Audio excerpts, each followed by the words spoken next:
And welcome to another episode of My Idaho Friends. As always, I am your host, Jaime Lima, and hello to you, Idaho. So glad that you get to join us. As always, huge shout out to our friends, our partners here at Argos Productions, Erica, Justin, sweet baby James out in the back, making sure we all look good and that the show does not go down. Why do I say that? Going down? Well, if you look out the window, apparently the storm just stopped. But just in case it comes back with all the hailing and the lightning and the storm and the thing, and we lose the feed, we're gonna continue to tape this so you'll be able to catch this episode on our YouTube channel. If you haven't yet, please subscribe, My Idaho Friends, on YouTube, on Instagram, on Facebook, and please follow Argos Productions and Argos stream. So, happy Wednesday. Today we get to have an awesome sauce conversation with the executive director for Jesse Tree Nonprofit and also Idaho State Senator elect for District 17, Ali Rabe. I almost said it right. Rabe. My accent. I blame it on my accent. Ali, hello, and thank you so much for joining us. How are you? Thanks for having me. I'm good today. I ran right in here, got drenched in the rain a little bit, but I'm doing good otherwise. And you managed to still look great. So do my best. So quite a bit to cover. Yeah. And today we only get an hour. Sometimes we get a little bit out of hand and it will be like 2 hours and a half. We're not going to do that to you. You're busy. You got a lot of things to do. I also don't think people want to listen to me for 2 hours. You don't know that because you don't know that. You will be surprised.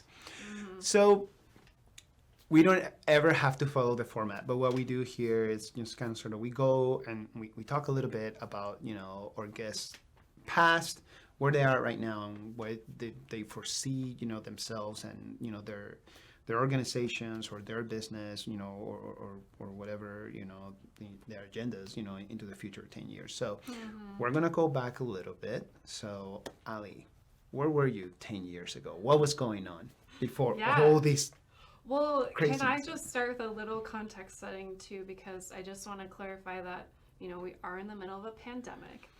And I totally respect that there is a lot of just suffering going on in our community. We had double the record of deaths in Idaho yesterday, 35 deaths in Idaho. Yeah. And community spread's just getting really crazy. But Jaime here has had COVID, so That's he true. has immunity.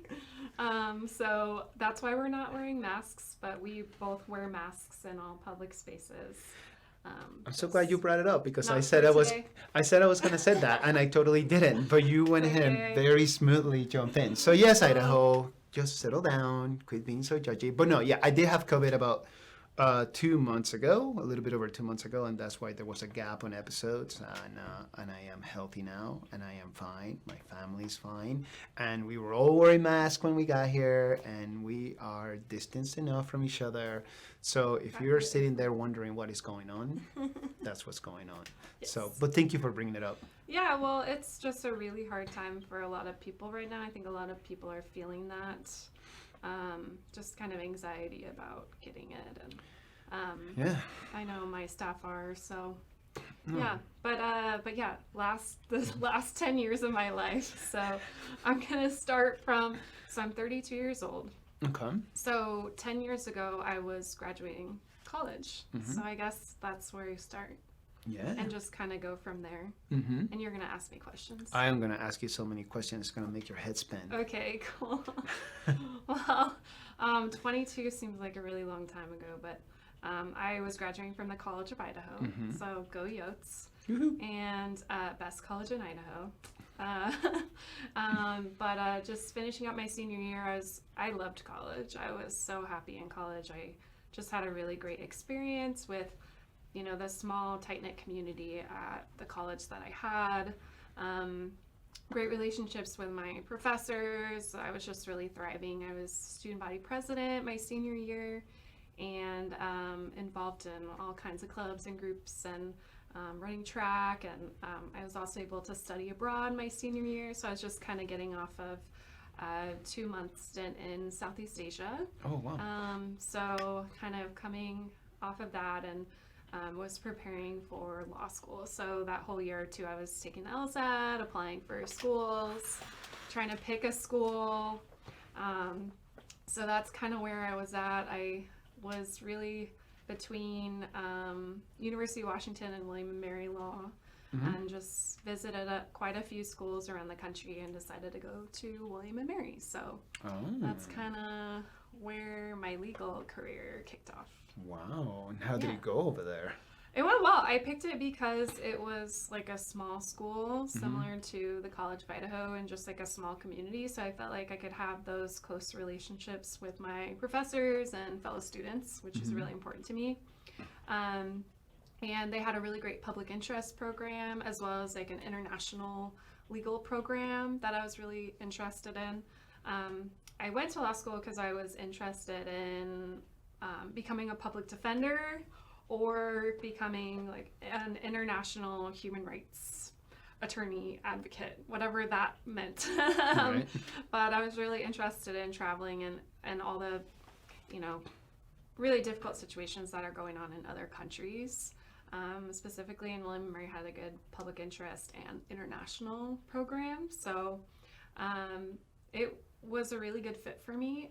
My first summer, I was able to go back to Southeast Asia and intern for a public defender in rural Cambodia, visiting jails and talking to folks in jail in really remote areas of Cambodia.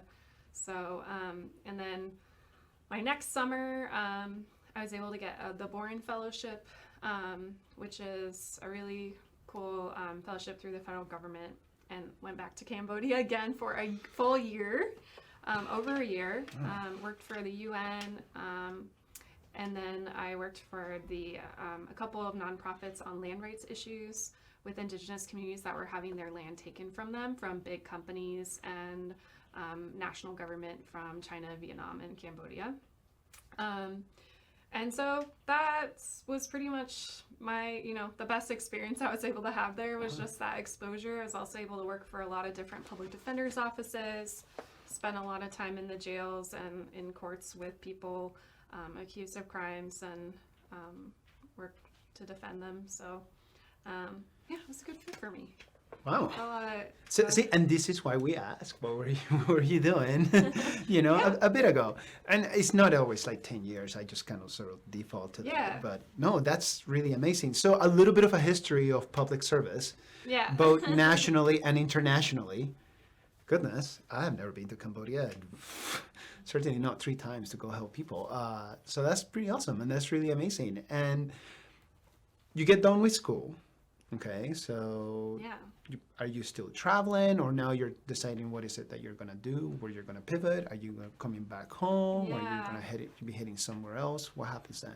Well, so it was kind of a tricky situation because, and definitely a blessing in disguise, I was actually, through the Boren Fellowship, required to work for the federal government after I finished that fellowship. So, you basically get paid for a year to kind of work on whatever you want to work on. And then you have to go back to the States and work for the feds.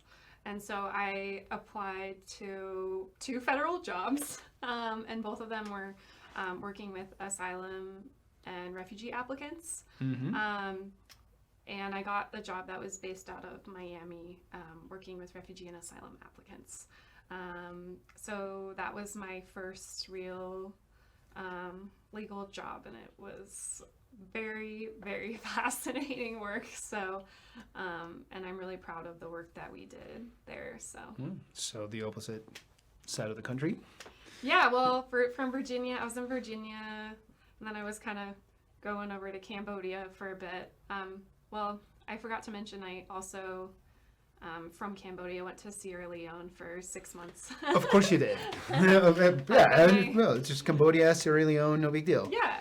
Then I came back, finished law school, and then went to work in Miami for USCIS. So. out of their office there. So talk about perspective, right?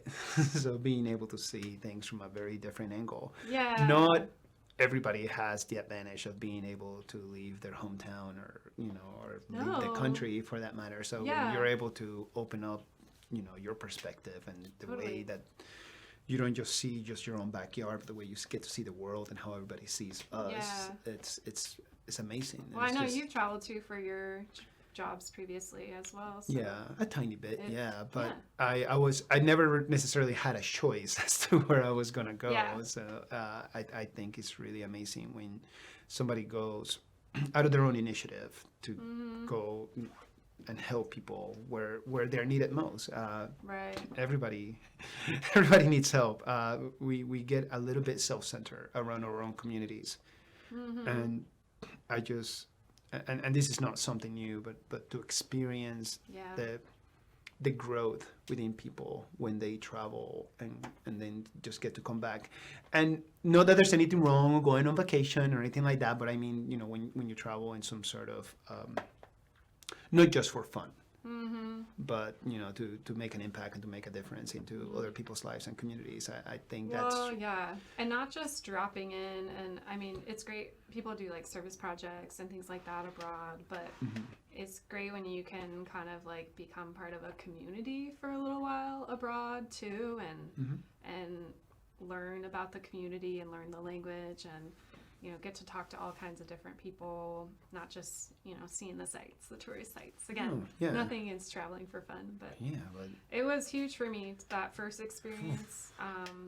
Studying abroad was because I'm from Middleton, so and then I went to the College of Idaho, which is literally a 10-15 minute drive from the house where I grew up in. nothing wrong with that. Nothing wrong with that, but my family traveled a bit. We mostly went on like road trips or camping. Like we went to Canada once, that was cool, but never anything like what I got to experience through that, and it was definitely eye-opening and made me want to see more of the world and do more. So Cool. yeah, I'm lucky I got to have that experience.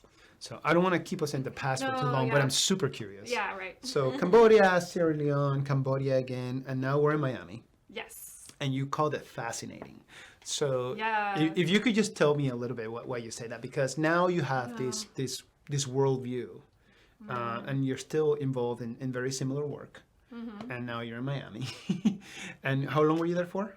I was in Miami for 2 years, and then I transferred to the San Francisco office after that.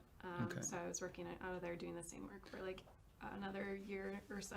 All right. Would you say that your fascinating work in Miami, Well, just in that job, yeah. I mean, I was working with refugee and asylum applicants, so people from all over the world who had gone through some sort of life experience leading them to come to the States or go to a refugee camp or go to the US-Mexico border and claim asylum, essentially out of desperation. Worked with people in Miami, a lot of people from Colombia, Venezuela, a lot of people from Central America. And then I also got to work more with Middle Eastern folks when I was in the San Francisco office. So Syrians, Iraqis, Iranians. I got to travel a lot for my job. So I was in immigrant detention centers kind of all over the country. I was probably traveling at least on average 2 weeks of every month, working out of jails. I got to go on a couple details out to Central America, so I got to work in San Salvador for a couple months. Oh, wow. Istanbul for a couple months with Syrians and Iraqis and Iranians. And so that was just, I was exposed to, thousands of people from all over the world who'd gone through this crazy experience. And my job title was Asylum and Refugee Officer, but I was essentially an adjudicator.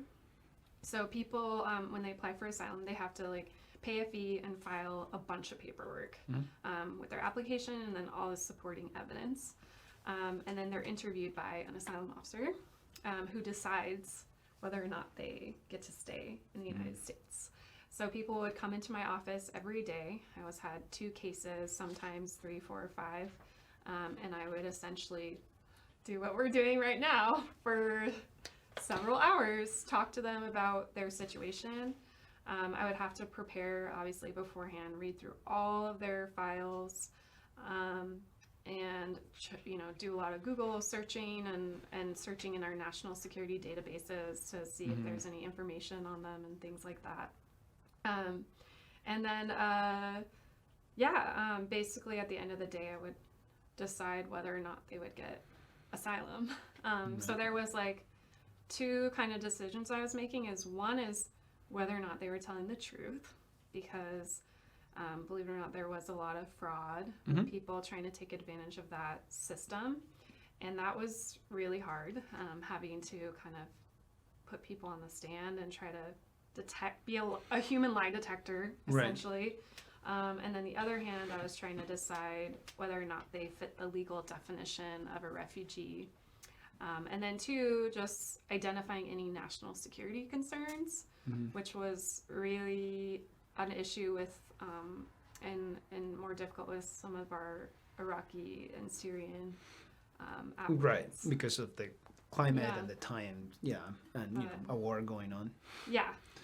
Yeah. But I love talking about that job because it was just, I could talk about it for the whole time. Yeah, maybe a follow-up episode because I think it's gonna tie with some questions that I have for you when we get back to present day. Yes.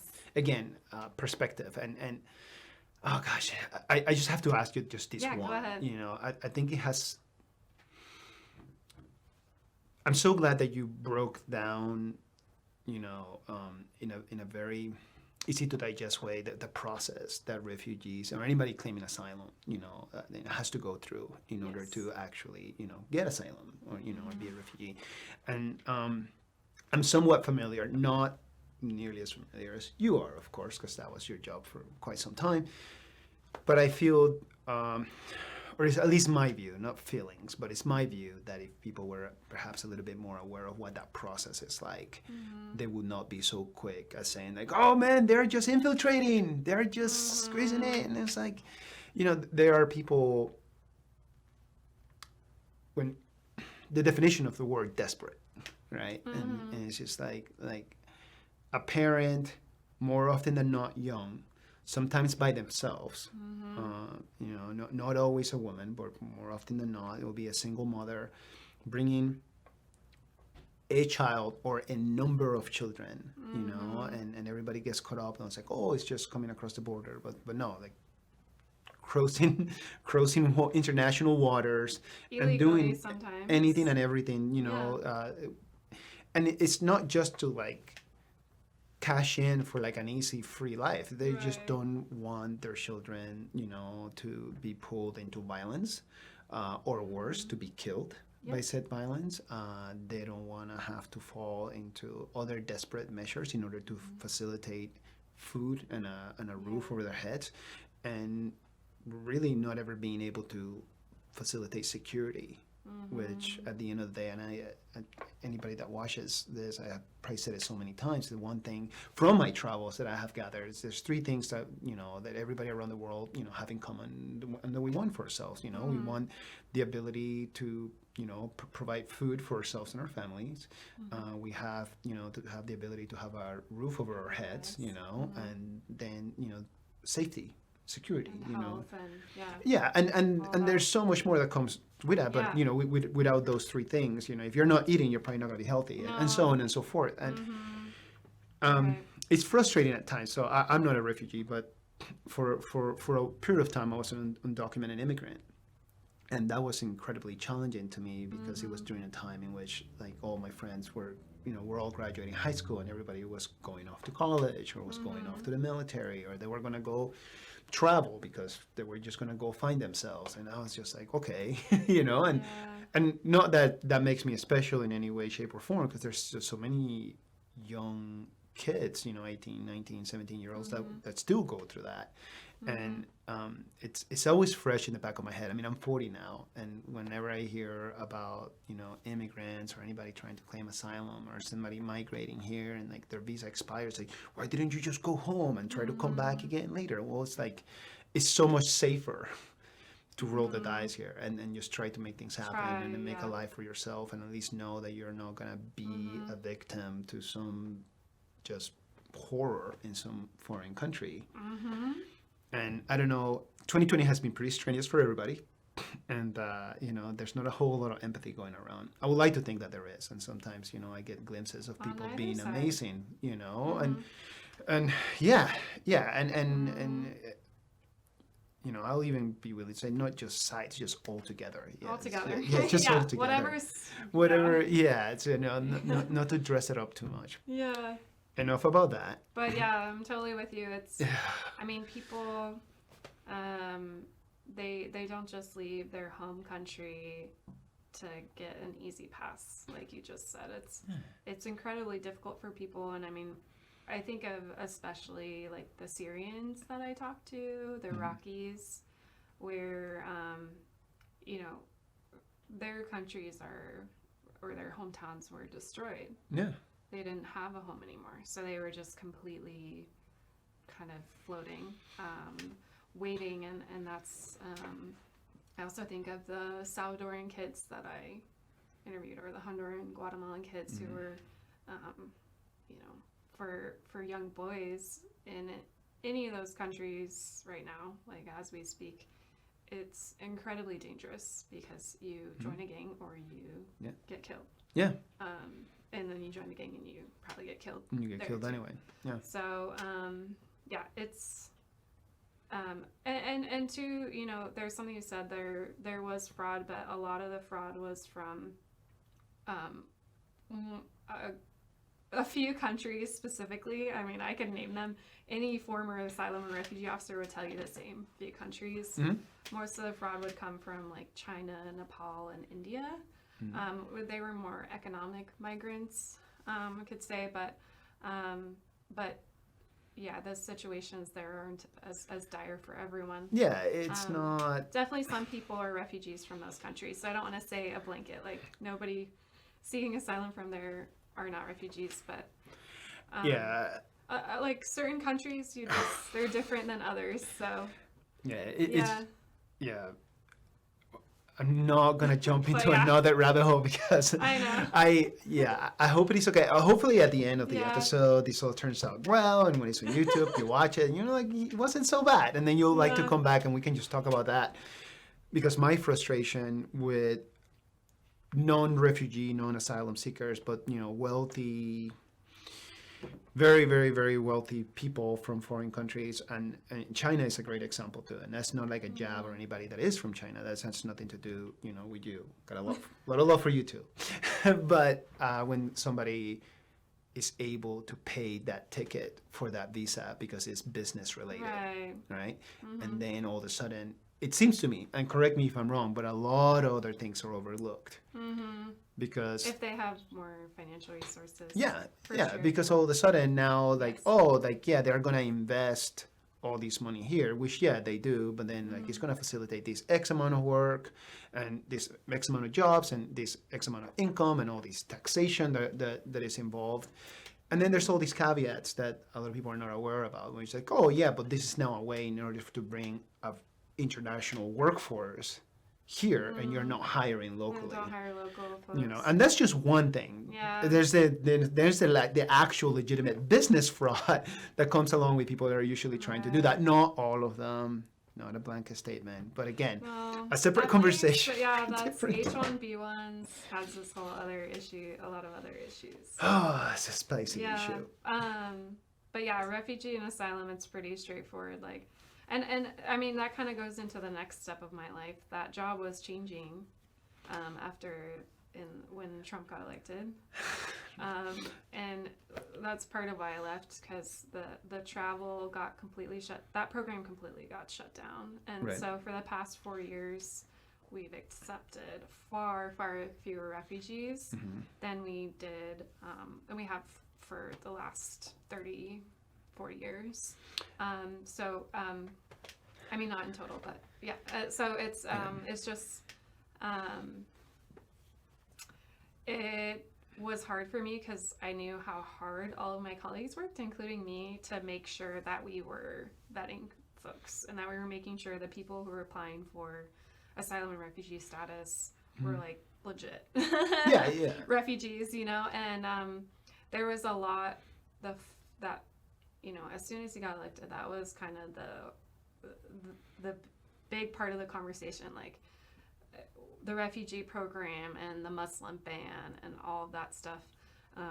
And it's part of why I left my job. And it did completely change after I left. It was really interesting to me how it was sold. That it's like, this is where the quote unquote enemy is coming from. When in reality, you're just flying in, just like anybody else. Really, that's all it was. Nobody was going like, I'm just gonna do it the hard way, and I'm gonna pretend to be somebody that is in dire need of like international help, and just try to make my way one way or another, and be at risk the whole time. That's not how it works. And for some reason, it was sold that way, and it was accepted in a lot of circles, and it was challenging, and you know, it was crazy too. Like, just people in the airports were rioting. I remember people were like stuck in limbo in airports for days. And families were separated, and you know, and nobody cared. And there again, that empathy factor. It was I cannot imagine how challenging that must have been for you. And I mean, it was a really fun job. I enjoyed it. That job definitely has a burnout rate because you are just not sustainable for long periods of time. So I was gonna leave eventually anyway, probably, but or do something at more supervisory level or something. But I just decided it wasn't for me anymore, and I didn't want to work for the federal government anymore at that time, and I wanted to move back into like nonprofit work. So which brings that's what I ended up doing. to now. And that's the magic of the show. So so you were in San Francisco, and it was time to move on. Did you jump back to Idaho right away, or I wasn't able to? I had been trying for I wanted to move back to Boise for years. I just couldn't find the right job for me. I just, you know, my family's here. I have a lot of friends here, and I love Idaho. I love the outdoors and the culture, and you know, being able to afford a house. I mean, it's on the line now for a lot of people, but you know, get a dog, all that stuff that you do when you get older. So I've been wanting to move back for a while, and just wasn't able to find a job. So the first job I got out of the feds was just working in homelessness in the Bay Area. So I was a staff attorney for a nonprofit that worked with city, state, and federal government to help them solve homelessness. My main client was the city of San Francisco. So small city, some people might have heard about it. It's by the water. Well, in San Francisco, they have about 10,000 people living outside. That's 10,000 people who are homeless. There are hundreds of people being displaced and evicted every month because the cost just keeps going up. It's a particularly challenging city for housing because it's in a 7 by 7 mile radius. Like, it's on a little island, so you can't really build out. The only way is to build up to increase housing stock, and you know, they just couldn't keep up with demand. With the tech boom, all these people moved in for all those jobs, you know, all the tech jobs, and locals all got displaced, and a lot of those people are still living outside there because there's nowhere they can afford. Right. San Francisco, though, has had issues with homelessness for a longer time than we have here in our city. So, but yeah, it was like tackling an impossible problem. I definitely learned a lot. I did that for 2.5 years, I think, and I was really excited to move back home to work on preventing homelessness. Proactive instead of reactive? Get out of here. Yeah, which is, I mean, prevention is so makes so much sense, like healthcare, housing, like Right. all education issues, like all these things. So I find it, well, I shouldn't say difficult to understand because hashtag 2020. I mean, Poland invaded the Czech Republic on accident. I don't know if you knew that. It's been quite a year. So yeah, one of the things that are frustrating, to me, and perhaps nobody agrees with me, or perhaps a lot of people do, but in this environment, during a pandemic, for anybody that is watching this like 15 years down the road on YouTube, this is the pandemic time right now. It's happening. it's not a great time. It's not a great time, but it's not, we are going to make it. We're going to be fine. But still, it kind of sucks. There are some vaccines coming out. Oh, next episode is going to be about that. Oh, cool. Yeah, Dr. Kaufman's going to be here. Oh, awesome. Infectious diseases doctor, also dad, my I will father-in-law. be watching. Yeah, it's gonna be his third time here, and it's really fun and really cool, but also kind of creepy because the first two interviews, everything that he said was gonna happen, it happened. So yeah, it's like, oh, way to go, Nostradamus. Thinks the vaccines will work because I'm tired of all of it. You'll just have to tune in and find I'll have to out. tune in and find out. But Yeah. yeah, my point of frustration, and maybe you can relate to this, is during this pandemic time, it's to me apparently very transparent and easy to understand how fragile housing can be. Okay, if you're a family of three or a young couple, or if you're just young, fresh out of high Single school or parent, college or yes. whatever, but even more so when there's children, and I mean, even worse if there's only a one income provider, but even Yep. with two, Even with two. if you have two incomes in a family and one of them is taken away, well, your bills are not taken away halfway or 60 or 40% of what that income was, as a family. And maintaining rent, maintaining mortgage, maintaining just the ability to pay for your car insurance, which you have to have in order to go to work. And then if you don't have a job and need to find a job in order to pay for the insurance, in order to put gas in the tank and buy food, and heaven forbid, one of your kids or your parents needs medication, and now all of a sudden there's no health insurance because they're not working, and the bills just continue to stack up. This is how everyone in America is living right now. And it's so easy. Majority of Americans are Yeah, living. and it's so easy to fall into very hard times and become homeless.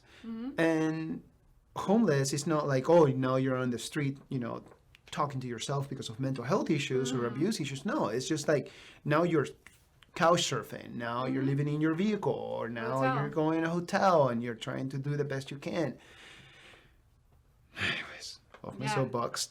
No, I mean you put it in a nice little, package there. It's so 1 out of 5 Americans. 2 out of 5 Americans can't come up with $400 in an emergency, Right. and 3 out of 5 are living paycheck to paycheck basically. Yeah. So, And another and it's so hard to save. I mean, yeah. Yeah, you just can. And Yeah. and for people who have entered retirement or are about to and have to dip into retirement just to stay afloat, not because what they thought it was going to be. People think retirement is like, oh, like now we're just kicking back. A lot of people still need to work even after they hit retirement. And that's the money that is supposed to last them for the rest of their lives. Non-working years, because eventually those will come too. And in the meantime, you still need to be able to pay for all these things, and it's just that much more Yeah. difficult. Okay. Yeah. Now that I got that out of my chest, I'm so sorry. It is Hey, incredibly made frustrating to my job me. a lot easier. It's just, It's- people are so quick to point out, it's like, well, you just gotta try harder, or you just gotta go find a job. Oh, it's like, oh yeah, because they're just all over the place, Well, it's not just find a job. It's find a job that can pay the bills. Right, And being that's the whole gainfully problem with all employed. this. Yeah, It's so like too. It's the cost of housing, healthcare, childcare have gone up over the years. Like if you look at any chart, it's just like, and then you look at the wages, average wages. It's a completely flat line. So you just Yeah. have more and more people where the gap between their income and Yeah. expenses just keeps widening, and there aren't any jobs. I mean, there are very few. I shouldn't say there aren't any jobs, but there are way fewer jobs that will actually pay the bills than there used to be back Right. in the good old days. Yeah, because I'm so glad you brought that up, because there's also been these very spicy conversations with some friends and some of my friends' parents. Oh, Back in the good old days. yeah, or back in the day. And I'm like, back in the day, you were able to make enough money to get you through a lot of stuff, like you were not going to get absolutely drowned with student loan debt. You were able to have one part-time job and still pay for higher education. Right. And there were such things as pensions back then. So it was like, it was going to happen no matter what, Now people are dependent of, like, if their job, facilitates some sort of 401k or 403b or any of those. And or if you have the knowledge or the ability to, find somebody that can walk you through the process of starting, an individual retirement account, an IRA, where there's a Roth or a traditional and all these other things. And I don't know why it just seems. I mean, this is something that you can Google. You just like, like minimum wage, right? How often has it changed? And then minimum wage, inflation, and then you put one on top of the other, and it's like there's a little bit of a disparity. It's a big one. There is. I need to calm down. We could talk about income. This is why I usually drink during the show. Income inequality, housing, all that stuff. So you get back. You Yeah, come from San Francisco. You're here in Boise. Yeah, well, and you start working at Jesse Tree, which is what we really need to talk about. Well, yeah, I mean, we're talking about Jesse Tree I right now. know, but I want everybody at home to hear it from you and not from me. Yeah, it's okay. I think it's better if they hear it from you. Yeah. They hear it from me all the time, so. Well, tell them again. You'll tell them again. But yeah, we serve the people that you're exactly talking about. It's people in our community that are maybe living paycheck to paycheck, or maybe they've just had a really difficult month or year. Everybody that we work with has a story. Basically, they've had something in their life happen: divorce, breakup, maybe a family member got incarcerated and moved out, or a roommate moved out, healthcare bill, healthcare issue, huge thing, job loss, also a huge thing, car breakdowns. I mean, really anything can lead somebody to a place where they have to make a choice between, like, paying their rent or paying other bills, or just kind of throwing their hands up in the air and getting evicted. This year has been just crazy with that, because I mean, people got a $1,200 stimulus check. Unemployment benefits were increased for a while, which was really helpful for a lot of people. There's now an eviction moratorium in place, but people still owe their rent. Yeah. And they're incurring consumer debt that is going to be owed over time. So it's just been a really crazy year for us. But essentially what we do is we operate a housing crisis line where people can call. It's 208-339-9486. And put in the show notes. Oh, we will. We're gonna say that number again. Sweet baby James is gonna have a thing in the bottom. It's gonna be great. Yeah, but anyone who is having a housing crisis can call and basically get information about resources or the eviction process, kind of how that works, information about how to talk to their landlord about the situation, or how to set up a payment plan. And then we take the most urgent cases, the most vulnerable cases, kind of the folks at highest risk of eviction and homelessness, and connect them to our case managers, who are heroes. So big shout outs to our case management team, Evan, Nick, Patty, Morgan, Kendall, and our interns. But they do amazing work. They basically work with pull people off our list and talk to them about the situation. They work really closely with the landlord. Call the landlord up, try to mediate the situation, and then we pay the back rent that they owe and catch them up. And then two, our case managers are doing a lot of work getting them a plan for success and financial independence going forward, connecting them to benefits, employment, community resources, kind of anything they need to get back on their feet. Mm-hmm. So yeah, this year we paid rent for, I think, going on 350 families this year so far. Families, no? Households, which individuals, I think, I haven't pulled the numbers yet, but definitely over 1,000 people in the community that, very likely would have gone to our shelter or, maybe be living in their car right now if we hadn't caught them at this critical point in their lives. So, yeah, that's what we do. We do a lot of work in eviction court too. So, we actually we work really closely with both Ada and Canyon County Court, and they send us all the information about upcoming eviction cases, and we reach out to all the parties in the cases proactively to try to see if we can intervene with some rental assistance to resolve the situation and keep an eviction off the family's record. So, yeah, so that's what we do. And you're currently the executive director there at Jesse 3. Is that how you got started there? Yeah. They just snatched you up. They snatched you were me like, up, see you later, Frisco. Yeah. Wow. It was just a really cool opportunity for me because part of the reason I was wanting to leave San Francisco was, and move back to Idaho, I wanted to give back to my community in a really meaningful way. And this was it was really the perfect opportunity for me because I have seen what homelessness does to people and to communities. And I really, really don't want that to happen to people here. Right. Yeah. And I don't want it to happen to our community as a whole.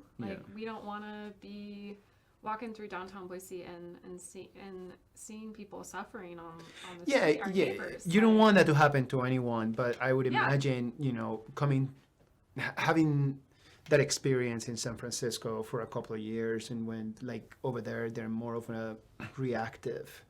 It's an emergency. Yeah, and over here, the foundation can be established in which perhaps this could just not be an issue. Definitely. Period, because it is possible. Yes. Yeah. We're at the 15-minute mark. Yes, I know it went by fast. Can I go ahead and repeat the link so that we can get it there? The phone number is 208-383-9486 that people can call. Thank you, And Erica. our website's just Jesse Tree, JESSE treeidaho.org. Great. Yeah. And get ready because you're going to repeat that again. So we're at the 15-minute mark. Oh, gosh, so much more to talk. One more thing about Jesse Tree is that prevention is also incredibly cost effective compared to the cost of being in that reactive state to San Francisco. Yeah. San Francisco is dumping millions of dollars into a homeless crisis and not resolving it. Right. And there's one thing that, unfortunately, is the one thing that catches everybody's attention. It's money. And how much more it costs. And it's and for some reason that doesn't seem to make sense to a lot of people.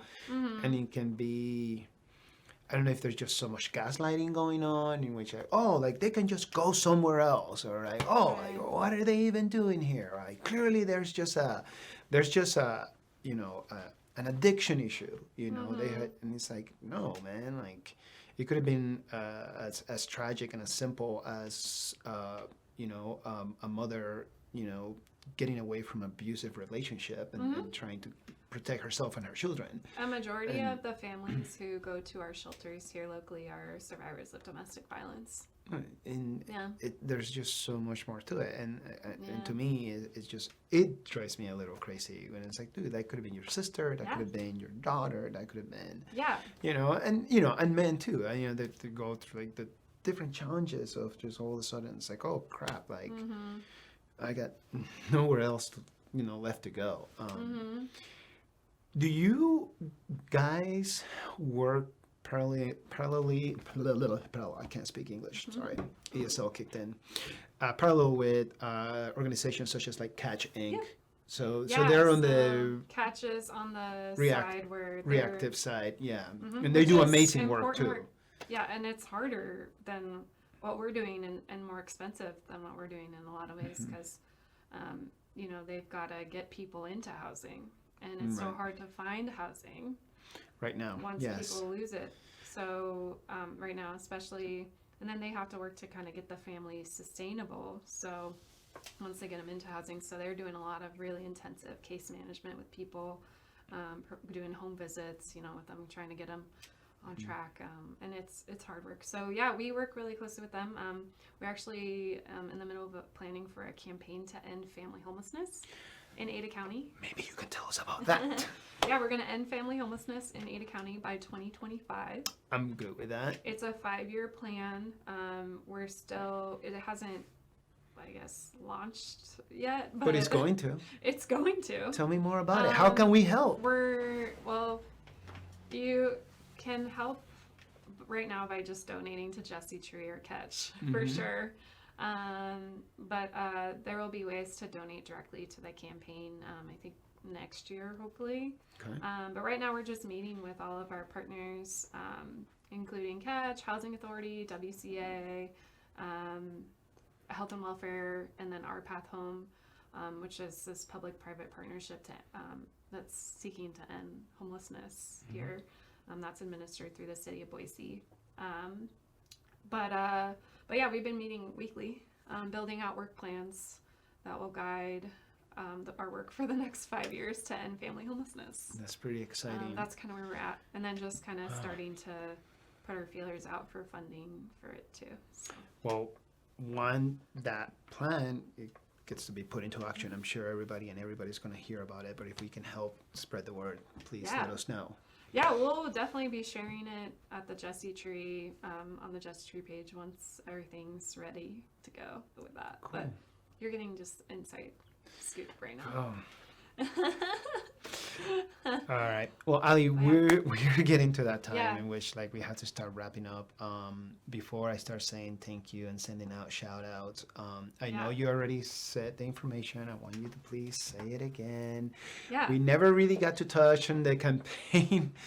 On your campaign. We can go a little over if you want to talk about that for a minute. Just really? A minute. Yeah. Would that be okay? Yeah. Because I really want to talk about that. Yeah, I think we should talk about that. Okay, so we'll come back to Jesse Tree and all the great work that you do over there. So for those of you that have been living under a rock, Ali here is, state senator-elect for District 17. Yeah.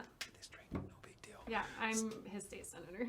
Not a big deal. Yes, you are. Yes, you are. So that's why I'm so stoked that you're nervous. Here. I am a little bit nervous. I keep licking my lips and she's like, oh my gosh. So tell us a little bit about your campaign, because that was something else. Well, that too. I campaigned during a pandemic as a first-time candidate, and having never done that before, it was crazy. When I decided to run for office, it was February, so I was just thinking I'd be knocking on doors all year, hosting big events, going to house parties, things like that to get my name out there. Obviously, none of that happened. I did knock on some doors with my mask, stepping apart from people and all that.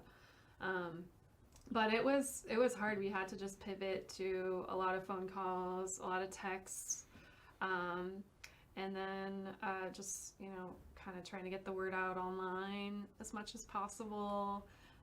But I was on the phone, sent thousands of text messages, and also knocked hundreds of doors too once it became more clear what COVID was and how it spread and all that. I knew I wouldn't be spreading it around if I was wearing masks and stepping apart from people. But yeah, that was just crazy, trying to get my name out there. As a first-time candidate, but I had great campaign managers who helped me a lot, and a lot of my friends and family donated and volunteered, which was awesome to see.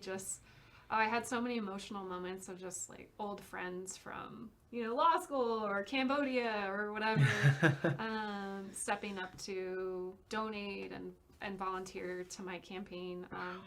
So that was just really cool to see, and I got to meet and talk to probably thousands of bench residents through the year during the pandemic, which was really interesting to hear kind of what people's concerns were during this difficult time.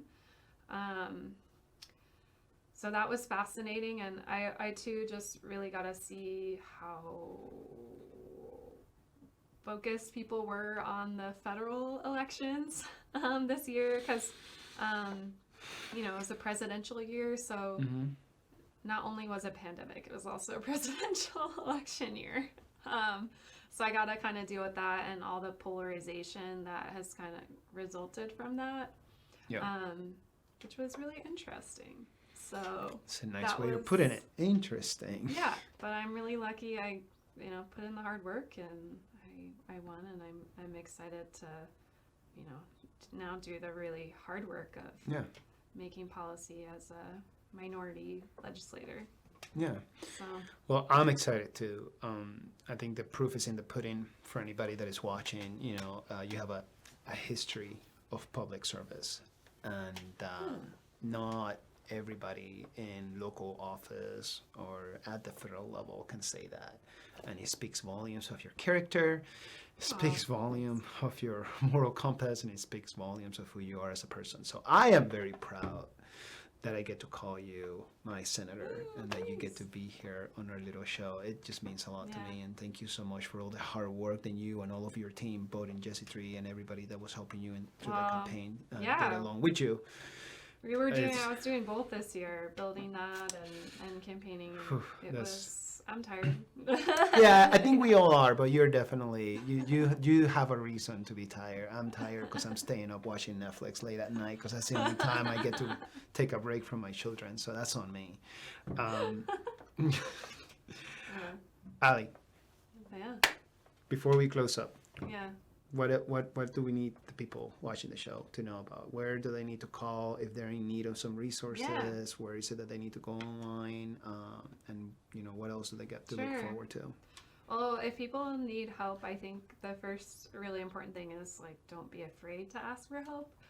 It can be embarrassing, and a lot of people are ashamed to reach out, especially for all the people in our community right now where maybe this is happening to them for the first time. So I think first and foremost, it's don't be afraid to ask for help from your friends, family, neighbors, maybe people at your church. For sure, just you're reaching out to your network. And then, to call Jesse Tree. We've got our housing crisis line during all business hours, Monday through Friday. Or we'll call you back if you text us or email us, 208-339-4886. You can call or text that number, and we'll get back to you within a business day. If you've got kids in the home, you should also try to reach out to Health and Welfare Navigators by calling 211, because they also have some rental assistance resources. And I think too, the other important piece is just as if you're a tenant that's having difficulty paying your rent, just communicate with your landlord and kind of let them know what's going on. Some landlords are willing to give people more time right now, but that communication piece is just really important. So that's what I would say also. And then other than that, if you're a member of the community that feels like you want something to do, or you're bored, we've got volunteer opportunities on our housing crisis line, so you can just email us if you'd like to do that. A couple hours a week or something. It's a good way for you to help people and get involved in the community. Too, if you have any ideas for putting on my other hat for policies I should be working on, definitely reach out to me there. I want to, serve Idahoans and people. So I need people to telling me what they need. So little feedback. Little input. So I'm here for that too, and I'll definitely be using my experiences at Jesse Tree, just working with tenants and landlords too, and seeing kind of the difficulties that people are facing to inform, my policy making. But definitely want to hear from constituents there also. So cool. Yeah, just to switch hats. No, hey, you wear all the hats at the same time. I'm all for it. I kind of am. It's kind of a new experience for me, but you're doing it very well. Yeah, you're doing thanks. it very well. Yeah. Okay. So everybody at home watching, thank you so much. We really appreciate you tuning in today. Again, Big thanks to Argos Productions, the team, Jesta and Erica, sweet baby James out in the back. Next week, we're going to have Dr. Kaufman from Saturday Epidemiology and Infectious Diseases. Also, my father-in-law. So if you have not caught the last 2 episodes that we had him on, man, those are fun and creepy episodes. But next week we'll be discussing COVID-19 updates here in Idaho specifically, and then vaccines. Oh man, is it gonna be a good one? Because we've been having that conversation around the dinner table, and it just never ends, and it's not gonna stop anytime soon. So if you're curious about what his thoughts are on that, please tune in. Next Wednesday, 6 p.m. Mountain Standard Time. You can catch the stream through Argos Stream. All of our links are in on all of our social media, so please follow us on Facebook, follow us on Instagram, and if you haven't yet, please subscribe to our channel on YouTube. Thank you so much, Idaho. Thank you so much, Ali. I'm so happy and so grateful that you made time for us. And remember, Idaho, when you get a chance, get out there and be kind to somebody. We'll see you guys next week. Cheers.